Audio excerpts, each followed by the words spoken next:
This month we're talking about a theme of the beloved community. And we started last week online, so if you were with us last Sunday in our Zoom room or watched online, for our online audience, thank you for being there. And we talked last week about coming into this place where we recognize we belong. Not that anyone necessarily belongs here or belongs to us. Been in this movement long enough to hear more than a few ministers claim people as theirs, and I don't like that. I get a little upset with my peers and my colleagues when I hear that. We don't belong to anybody. We belong to ourselves, if anything. And along the way, this belonging, as I've played with it, has led to a deeper sense of creating a beloved community. And next week, we're going to talk about the becoming of it. So we've got a kind of a three-stage part here where we recognize we belong, we step into what it means to be part of a beloved community, and then we become what is next for us.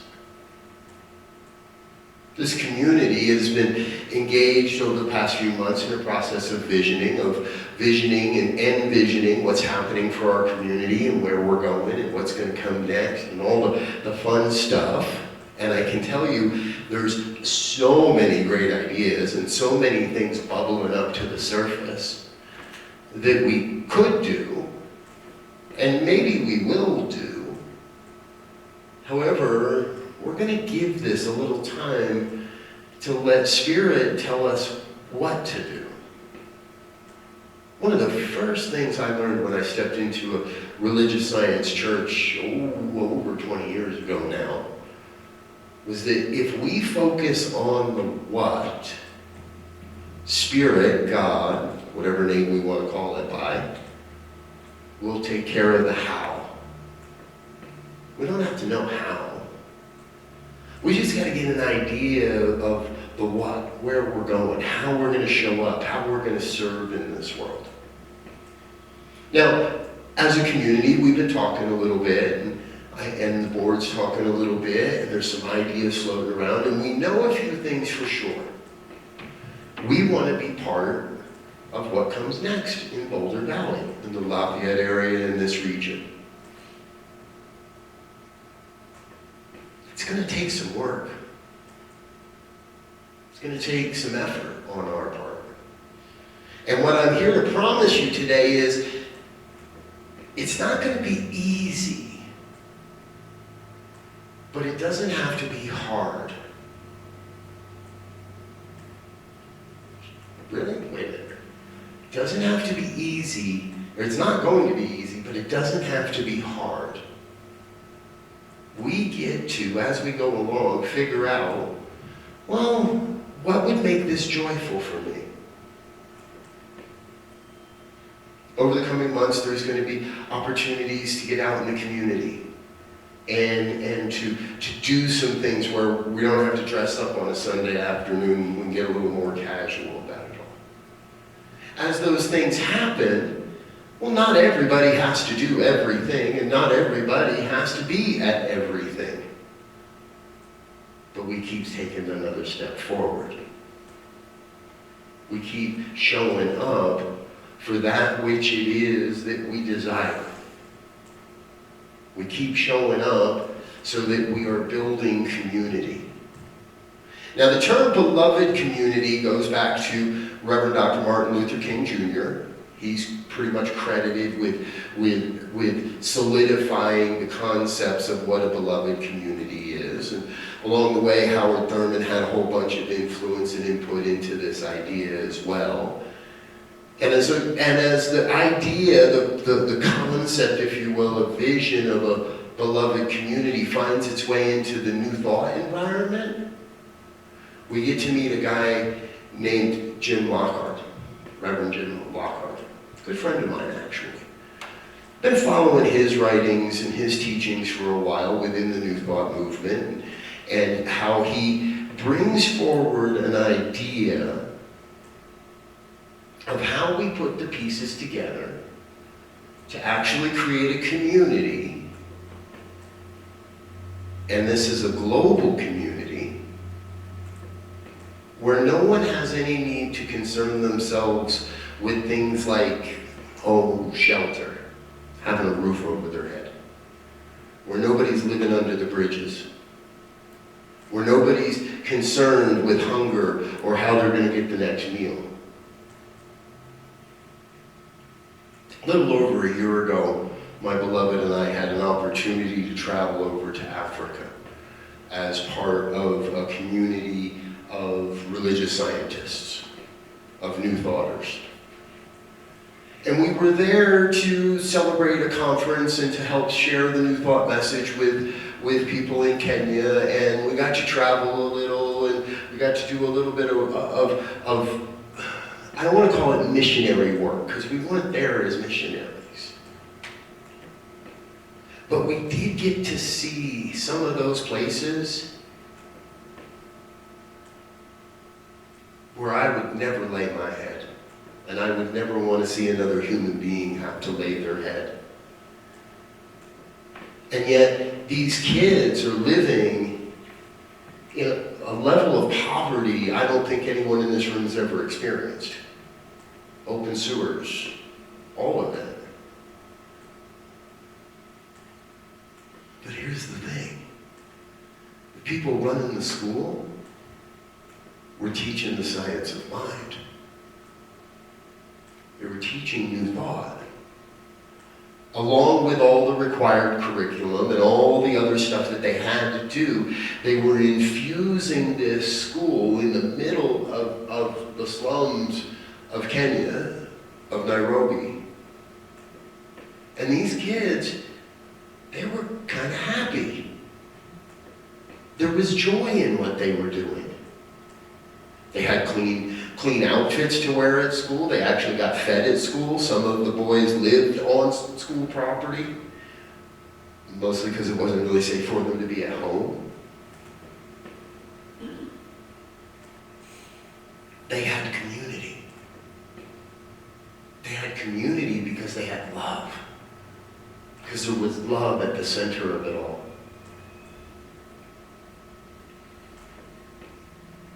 I've been out the last couple of days riding my bicycle around the Arvada area. And over the last few years, I've watched the homeless camps get moved from spot to spot to spot. There's a few areas that are on the bike trails and on the trailways that are fairly notorious because they're sort of like in the middle between this police district and that county and this patrol group and that city, and these sort of areas where if I didn't know I was in Colorado, it's not as widespread as what I saw in Africa, but it's people living under bridges. People that don't know where their next meal is coming from. And I haven't ridden up in this area very much, but it's on my list, by the way. I'm going to push it out this way. I haven't been in downtown Boulder or around the edges very much, but I remember even last year seeing camps along the side of the road. This is ask me, a crisis of consciousness. Yeah, there's a health crisis that goes along with it. Yeah, there's an economic crisis that goes along with this. But ultimately, I think this is a crisis of consciousness. And it's not necessarily the consciousness of the people that are living under the bridges and are hanging out in tents trying to hide from the authorities. Yes, they are responsible. Yes, they could do some things to clean their lives up, just like I could do some things to clean my life up. I think it's a crisis of consciousness that I don't stop and pray with these people.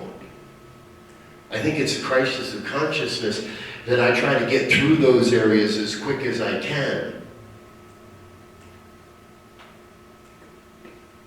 saw a video the other day. A young man doing a social experiment, lying awkwardly at the bottom of the city staircase. And over 150 people walked by, glancing or not.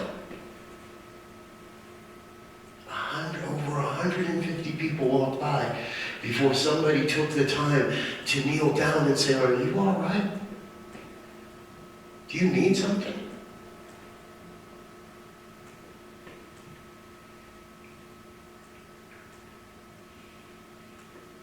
There's this thing called white privilege. Anybody heard of it? We didn't necessarily choose it. But if you happen to have that character trait, we can use that for good. We can use that for good by platforming voices that don't look like us, by taking the time to ask the guy that's pushing the grocery cart down the street what he really needs. He might need a place to stay. He might need some mental help. He might just need somebody who will say, "You know what? I'll pray with you, man." And I believe that is the supreme opportunity that New Thought has above all others. We know how to pray. It's not that begging and beseeching stuff. You'll notice there's no rails here to get down on your knees in this place. If there was, we'd be looking for a different place. When we talk about prayer in this movement, we're talking about an affirmative prayer, an affirmation. Not what we don't want. Because if we focus on what we don't want, what's the divine going to do? Going to give us more of what we don't want. Exactly. We've got to focus on what we do want. More love in the world, more food, a better, an economic system that is equitable and fair, a justice system that looks beyond our upbringing and looks to how we help people move into something new or something better in their lives. We didn't get the choice about whether we had privilege or not. It was just there. But I see more and more people in this movement choosing to use that privilege. Not just charity, not just putting together a soup kitchen and slinging food out to people. Remember, food is this week's magic word, and if I say it 2 more times, then everything's done and we've got to go to potluck. So I've said it twice, I'm only allowed 4. It means I got 1 more and we can keep talking, but if I get to 2, we're done. Jim, you with me? Cut me off if I get to 4, okay?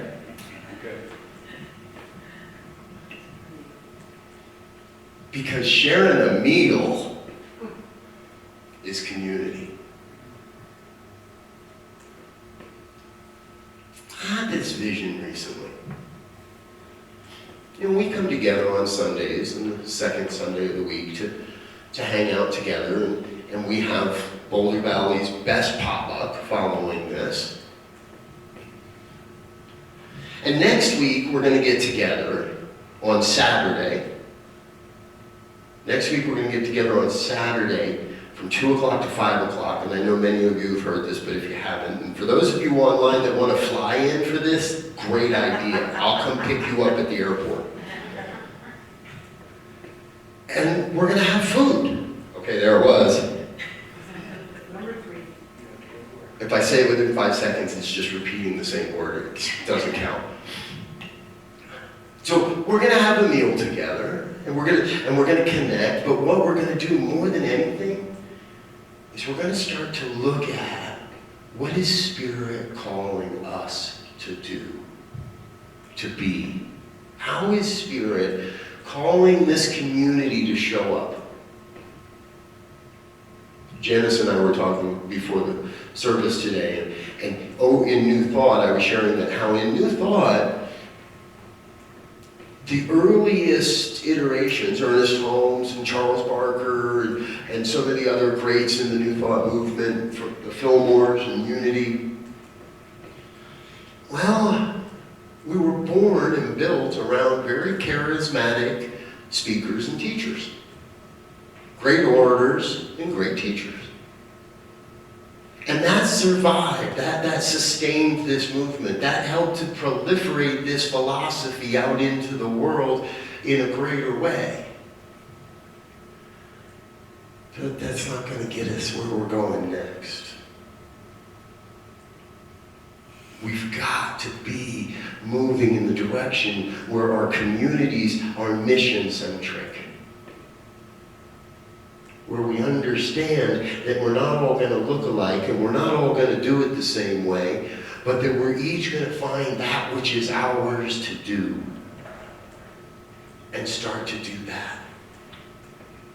Again, we don't really know. Maybe we are here to help feed people that have food insecurities. Maybe we are here to start finding ways to reach out to the unhoused and help them into spaces. Maybe we are here to do something we haven't even imagined yet.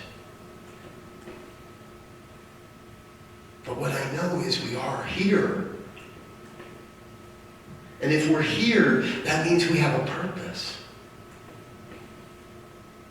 If you listen to my prayer work, you will hear me say often that who you are and how you show up in the world are absolutely vital to the evolution of human consciousness. Now, Ernest Holmes in The Science of Mind and New Thought teaches that we can change the conditions of our lives based on what we think. Change your thinking, change your life. Change our consciousness. We change how we show up, and that gives others around us permission to show up in their greatness as well.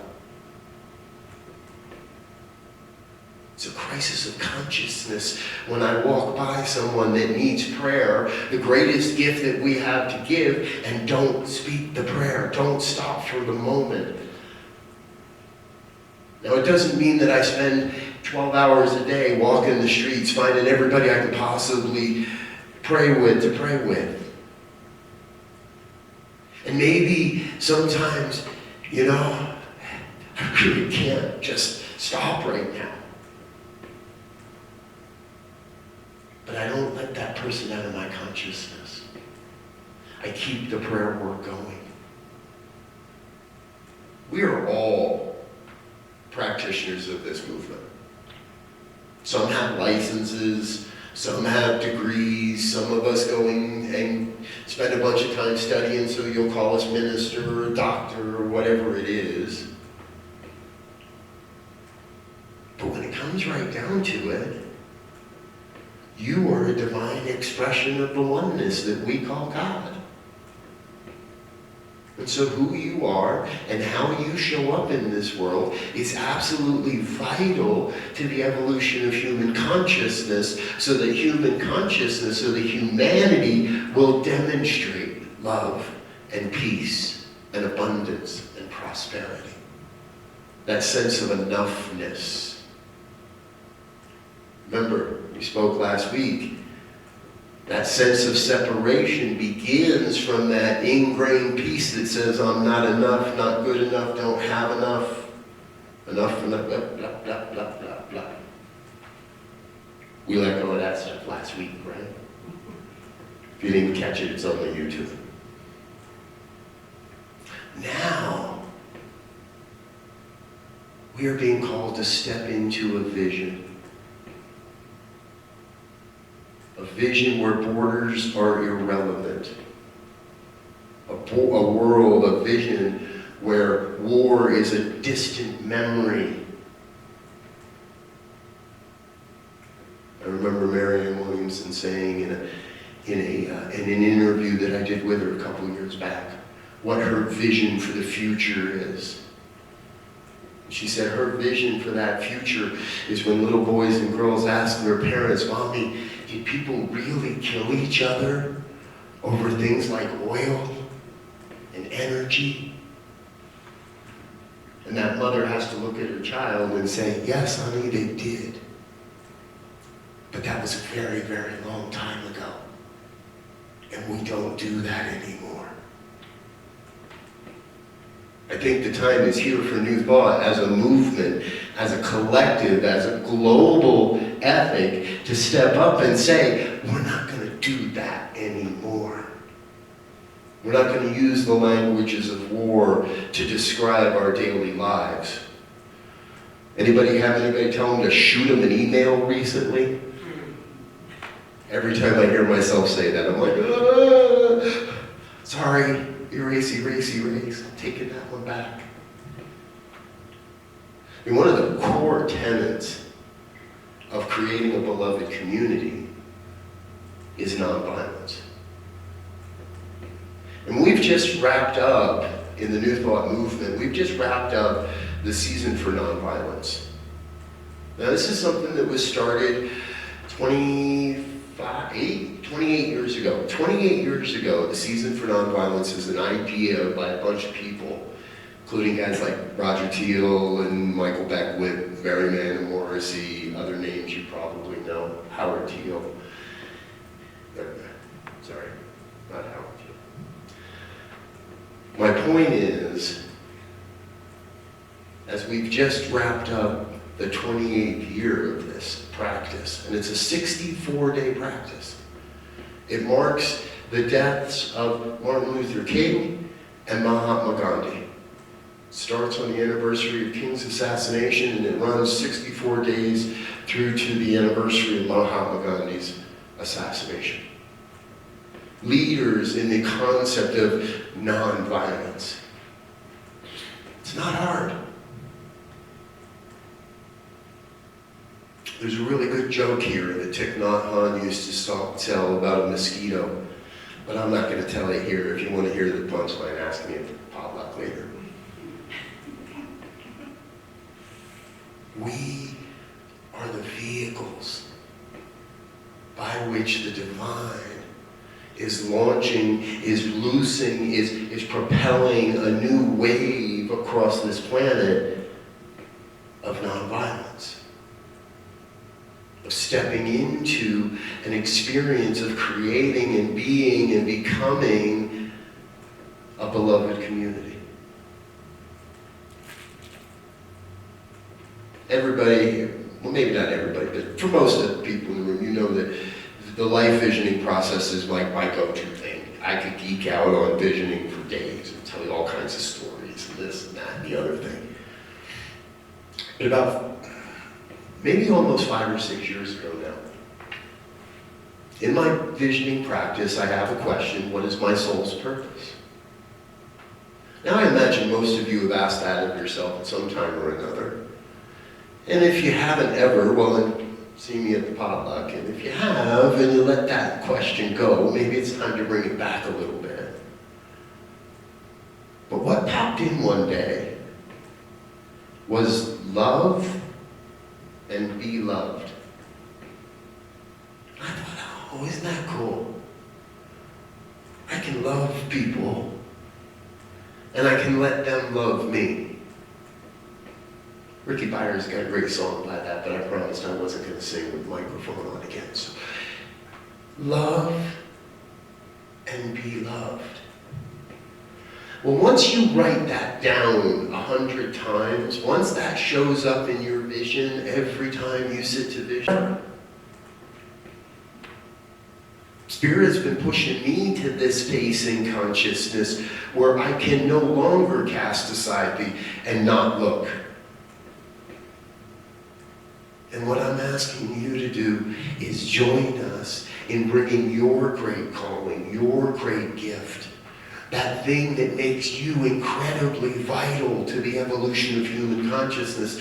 I'm inviting you to bring that here. But only on the second and the fourth Sundays we're working on that. On the first and the third Sundays you show up on Zoom, but on the second and the fourth Sundays, come here at 4 o'clock. Unless, of course, we're going to do a service project. And you get the idea, right? Who you are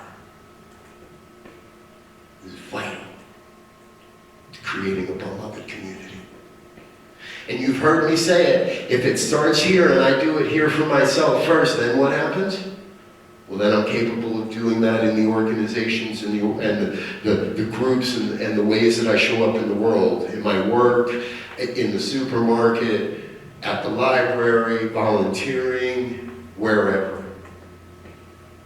And if we do that for ourselves, and we bring that consciousness into the community, into the organizations, then those collectively are creating a vibration, or creating a spiral that's going to fly out and cover the entire planet. And the oneness of life will lift it all.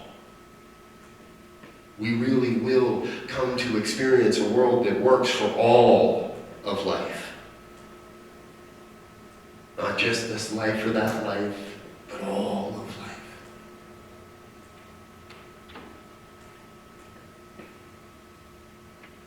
Let's pray. If you're in a safe enough space to close your eyes, I invite you to please do so. If you're not, we'll go have somebody lock the door so we are safe. But what I know is, I know in this moment, we are. We are here, and we are safe. So I invite you to come to a recognition as well that there is one power, one presence, one infinite intelligence that's moving and breathing and having its being as all of life. My life, your life. The lives of those that are unable to be with us today, and the lives of those that are still being attracted to this community. Oneness, one life. And it is perfect. We call that God's life. And we recognize that as the lives of each and every one in this room. Each and every one that has ever called themselves a part of this community, and each and every one that will be a part of this community, for we are here doing great work. We are the divine made manifest. We are God in form. You are your life, vital, necessary. See, there's nothing broken or wrong or absent in our lives. Even if it may seem that way, the truth is greater than what may seem. The truth is greater than the illusion. And the truth is that you are greatness in form. You have come from greatness. You are creating greatness. Together we are creating a beloved community.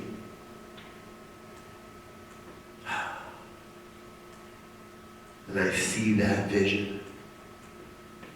A world that works for all. A world where borders are irrelevant. A world where there is a recognition of enough food and shelter for all. Where there is a renewed emphasis on beauty and aesthetics.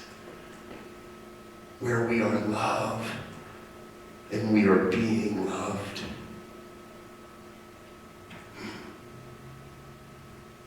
And we take this into the world. We rise up in this vibration of love and say yes to take this into our day, into the rest of this day, into this coming week until we're together again. We take this sense of vibrational love and cast it into the world and say yes, I am vital. I am here. I am clear. And I am vital.